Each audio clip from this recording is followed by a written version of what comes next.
Welcome to Gentleness and Political Legitimacy, segment or talk 3, Beowulf versus Macbeth, the hero's restraint. So if you haven't watched the first two parts of this, I strongly recommend that you do, because if this is going to make any sense to you at all, you're going to need to have the background information that I introduced in those two previous sections. They're short and hopefully enjoyable. So let's begin with talk 3. And I'll explain a bit about the works of literature that I'm using and why I'm using them in a moment. But for starters, I'd like you to think about this question. Do generals or military heroes make good political leaders? So if you need more time, you can pause the video. Otherwise, keep your answer in mind and let's move along. So these two works of literature are separated by about somewhere between 900 and 600 and 900 years. They're both written in English. Beowulf is in an old language we call Old English, which is very, very different, unrecognizable to today's English speakers. And Macbeth by Shakespeare is, some of you may struggle with the language, but nevertheless, it's in modern English. Despite the long separation, they both take remarkably similar perspectives on the hero-king conflict. We can be certain that the building blocks that they're working with are informed by constitutional practice and constitutional theory at their time. So Beowulf depicts a restrained warrior who supports the established rulers and political orders that he encounters. Macbeth depicts an unrestrained warrior who, through his ambition, ends up destroying the kingdom in which he begins as a warrior serving the king. So let's talk about Beowulf first. This is not by any means the oldest example of the hero-king conflict in literature. And just to throw one example out, the Homeric poems conflict between Achilles, the great warrior, and Agamemnon, the leader of the troops, plays out the same building blocks of political wisdom and comes to roughly the same conclusions about the problems that the hero poses and how the hero's restraint is the thing that the whole system turns on. So Beowulf is an extraordinary warrior. He spent his youth doing something particularly warrior-like. He kills monsters. And so he's not your average soldier. And that will become clear as the poem goes on. And his father, who was a great warrior also, has died, and he's being raised by possibly his uncle, at any rate, by Hrethel, who's the leader of the Geats, and possibly maybe is just his foster father. So Beowulf requests permission from Hrethel to take off for a little while to go fight this monster he's heard about in Denmark, among the Danes. So he comes to the Danes and he says to Hrothgar, the aging Danish king, "I'd like to fight your monster." Now, this monster, Grendel, has not just been hanging around or causing some damage, has been terrorizing the very center of the kingdom, the mead hall. And in particular, Grendel has come in the middle of the night and grabbed a bunch of drunken, sleeping warriors, 30 to be specific, and carried them off. So Beowulf decides he's going to spend the night waiting for the monster, and he's not even going to use arms. He's going to use his bare strength just to make the fight even. Now, interestingly enough, there are parallels between Beowulf and the monster. So I've just mentioned one. Another is in the language of the poem. So there's a peculiar word, aglakon, and it is used only in two contexts in the poem. One to refer to Beowulf and the other to refer to Grendel. And the word probably means something like monstrous. So there's another parallel. And finally, I mentioned that Grendel had carried off 30 warriors, his first attack on the mead hall. Well, Beowulf is described as having the strength of 30 in his hand grip. So throughout this poem, there are little elliptical stories about heroes who have become monsters in one way or another, turning against humans, turning against their king, turning against their country, being traitors. In general, these are unstoppable individuals of tremendous personal force, and they often have a band of loyal followers. And the danger is that the hero is going to decide to be number one. So either alone, all by themselves, monstrous in that way, or to rebel and take over from someone who is regarded as a lawful ruler. So the poem sets up this conflict between society with its lawful ruler structure and the heroic individual. Now, Beowulf, over and over and over, meets with suggestions that he might go bad. When he first gets to Hrothgar's court, he's interrogated. Why are you here? Why are you bringing these men, and you're in a ship that looks warlike and you're so big? They think he might be coming to attack, and the king decides that he's not. But then when the king brings him into the court, the queen, who's got 2 sons waiting to take over, and apparently the leading warrior, a guy named Unferth, a bitter little man, they attack him, and the queen sort of makes a gesture to possibly suggesting she could poison him. And Unferth challenges his credentials as a hero.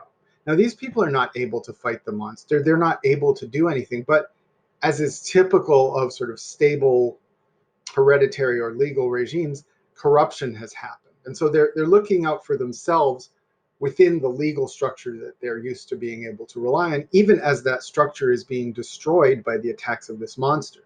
They'd rather, in a certain sense, although they're probably not thinking of it this way, they would rather suffer the destruction of the kingdom at the hands of the monsters than risk that some hero would come along, kill the monster, and then have reason to be king. And it does seem at some point that Hrothgar is almost on the verge of suggesting that he wished Beowulf could be his successor, for the sake of the public good, you could say, for the sake of the king of the people, the Danes.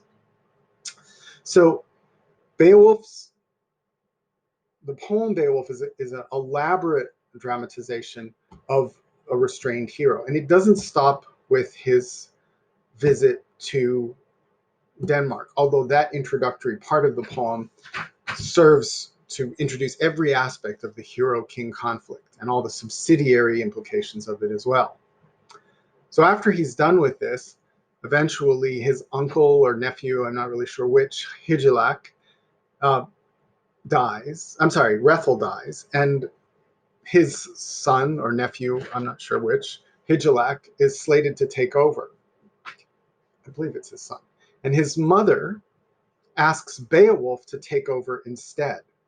And Beowulf says no, that he will help Hygelac, who's probably too young and untested at that point to become king. He will serve him and strengthen his rule. Now, of course, so that's an instance where Hygelac will benefit from Beowulf's heroic credentials, because the support of a great warrior, the unfailing, clear, and reliable support of a great warrior bolsters a person whose claim is primarily procedural. At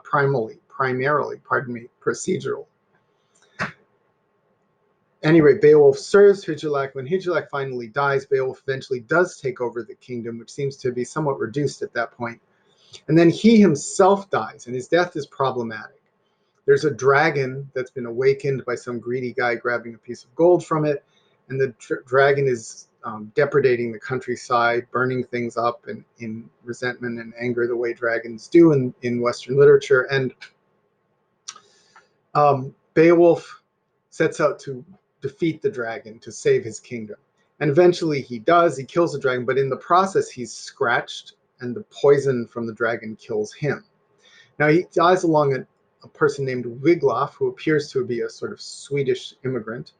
And there's a suggestion that Wiglaf, who is the only person who fights with Beowulf when he actually goes to the dragon, has acquired some heroic credentials and may emerge as the leader of what's left of the Geats. But there's another problem in Beowulf's death, which is that when you have the greatest warrior, and unquestioned in this situation that Beowulf is the greatest warrior, and it's very literal, as the lawful head of government, there's a good chance that your government is going to die in battle. or your government is going to run off to fight battles it doesn't need to fight. Now, in this case, it's probably the case that Beowulf had to fight the dragon. That's how it seems to be set up in the poem. And it's also probably the case that no one else could have fought him. And so it's sort of tragic inevitability that when you have the warrior king combined into a single person, the government is at risk. So this is another reason to add to the relatively long list of dualistic, enlightened, positive arguments for the separation of the hero and the king is that the warrior goes off to fight battles. The warrior does his or her warrioring, but the king is not put at risk. The government is not put at risk. The continuity of the institutions of society are not put at risk. Now, Macbeth is the same building blocks, same basic argument against the hero being king, but a very different character. So, as I mentioned, I'm not sure that Shakespeare was a political thinker, but if you survey all of his plays, there's a tendency for the way the plots work out to emphasize the importance of the restraint of the hero and the dangers of heroic claims to society. So in other words, Shakespeare tends to favor procedural rulership with the hero in a supporting subordinate position. So Macbeth is introduced to us at the beginning of the play as a formidable physical specimen who is engaged in battle on behalf of an older king who is who's undergoing a rebellion. So Macbeth single-handedly saves Duncan's kingdom from rebels. Now the way this is described is it's somewhat tedious. We get all these descriptions of very metaphorical descriptions of Beowulf's action in battle. And the king is not fighting, so people are coming on stage and we're hearing what they're saying to the king. This is happening and that's happening. And Macbeth, it's not just that he's leading the troops, but what he does physically is astounding. So one of the things he's described as doing is he's unseaming, right, splitting in half the nave from the rebel leader, from the nave, the navel, to the chops, up through the jaw, presumably splitting him in half, right up from the groin, an upward stroke from the groin up through the head, through all the bones and everything. So you're talking about a warrior of incredible individual skill and strength and stamina and all the qualities that go into not just a good soldier or a successful, but a phenomenal warrior. So Beowulf is called into the presence of Duncan after the battle to receive his gratitude and his rewards. And on the way, he meets these weird sisters, or witches, as we call them. I think they're referred to as weird sisters largely in the play. And in his encounter with them, his own ambition to rule is either reawakened, or awakened. Now, on the level of events in the play, we could say that, he's become too ambitious or something like that. But the real point is that there's an activation of the inherent danger in a character such as Macbeth, who has single-handedly saved the weaker king from stronger rebels. Without Macbeth, there's no more kingdom. So Duncan acknowledges this. As soon as Macbeth gets into his presence with this idea in his head now that maybe he should be king. And Duncan says, "More is thy due than more than all can pay." So that's in Act 1, Scene 4, if you're looking it up. And that's to say that it's ironic. There's no way that Duncan can pay him back. And in fact, more than all is his life, and Macbeth is shortly going to murder Duncan. Now, in the same scene, almost immediately after Duncan has just thanked Macbeth, he says this: "We will establish our estate upon our eldest Malcolm," affirming procedural legitimacy. Now, there could be no particular reason. Shakespeare's just getting this all out of the way right away. There could be no particular reason in the character, that Shakespeare's thinking why Duncan does this. But I want to point out that there's a certain fear that Duncan must have about the claim that Beowulf has just implicitly acquired, the claim to rulership, by winning this battle.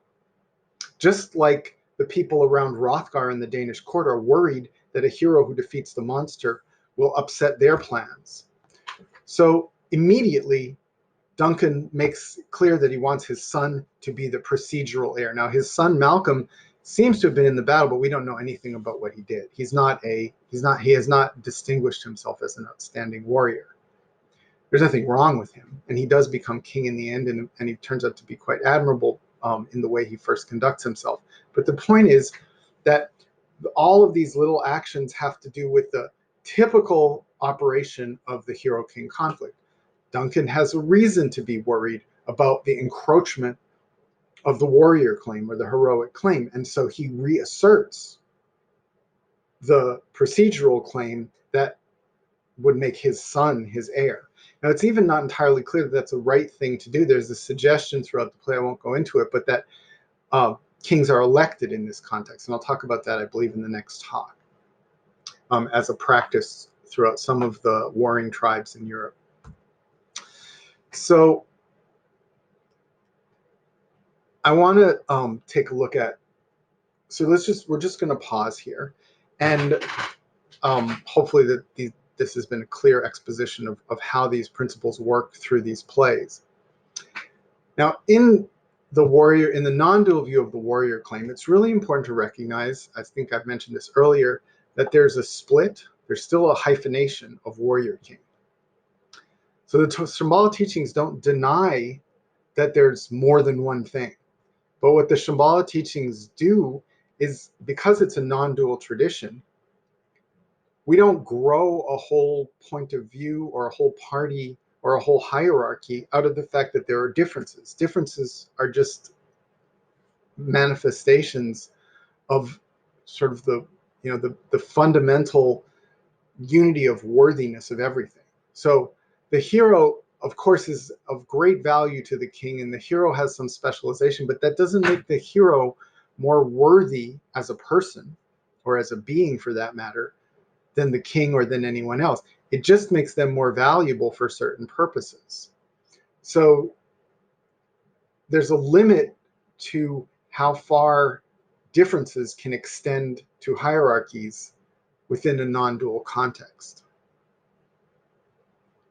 Now, that doesn't mean there's not going to be a king in the Shambhala context, but what it means is that the king is not there based on personal worth. That's not what makes you king.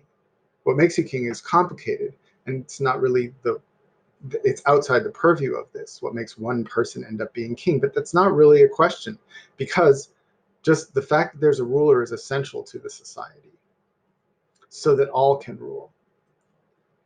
Now, in Shambhala, warriorship is an aspect of rulership, but it is not the basis of a claim to rulership, and it is not a credential for ruling. That's just so important to understand that. So I will get into some evidence for that later, but for now, what I want to point out is the word Sakyang. So see, Chogyam Trungpa Rinpoche used these hyphenated terms, warrior king, warrior statesman, so on and so forth, in order to distinguish the Sakyang, the Shambhala warrior king, from primarily procedural connotations of king. So Sakyang is a single term that implies warriorship. It denotes the non-dual union of warrior and king, but in a Western context, it's just a foreign word for king. And saying Sakyang in general really means we're saying king, even though we could say a lot more, no, I don't really mean king. It's in a sense much more efficient and much more clear and correct to say warrior king. It's interesting to note that the military threat also exists in Shambhala. Again, we're not denying all dualism. We're not denying this dynamic at all. We're just denying what the dualistic tradition does with it because of the faulty assumptions that we've seen.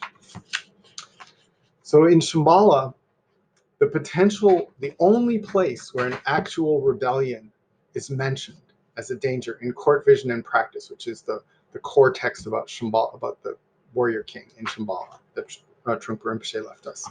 The only place where it is mentioned is in the context of the military. It's in chapter 8.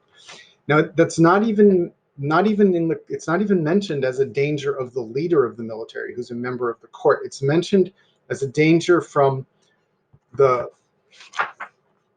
Dapans, Rupans, and Kados, the high-ranking officers, who might attempt to overthrow His Majesty the Sakyong's government. Now, it's really important to understand, under what conditions does Trungpa Rinpoche predict that they would do that? If he should lose heart in the meditative discipline and become cynical towards or disillusioned in the Buddha Dharma, or if he should in any way break his Shambhala oath. Now, none of those is specifically emphasizing personal loyalty to the Sakyong. The things that make the military hero in Shambhala susceptible to the temptation that Macbeth experiences are losing touch with the sources of non-dualism, right? Losing heart in the meditative discipline, becoming cynical towards or disillusioned in the Buddha Dharma. Of course, that's the point at which you fall into the Western trap, right? Into the dualistic, individualistic trap. So though the real danger in Shambhala is not from having a split between military and king, the real danger is from losing the non-dual context and trying to build something out of that. And of course, as we've seen, the military, the hierarchy in the non-dual tradition promotes competitiveness, but it doesn't promote stability, right? There are reasons that Western theorists promote this system of hierarchy, but it's based on certain assumptions of dualism and individualism, and as a result, it proves itself wrong, that you cannot have a warrior who takes over for a king and then permanently occupies that position. The positions remain, but the people who occupy them are constantly in flux.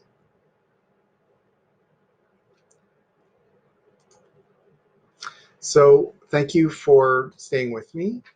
This has been the third talk, and I'm going to move on to talk 4 next, A Game of Thrones, Legitimacy, Claims, and Credentials of Rulership in the Western Tradition. And this is where I really get into the nuts and bolts of the rules of the game of politics in the West.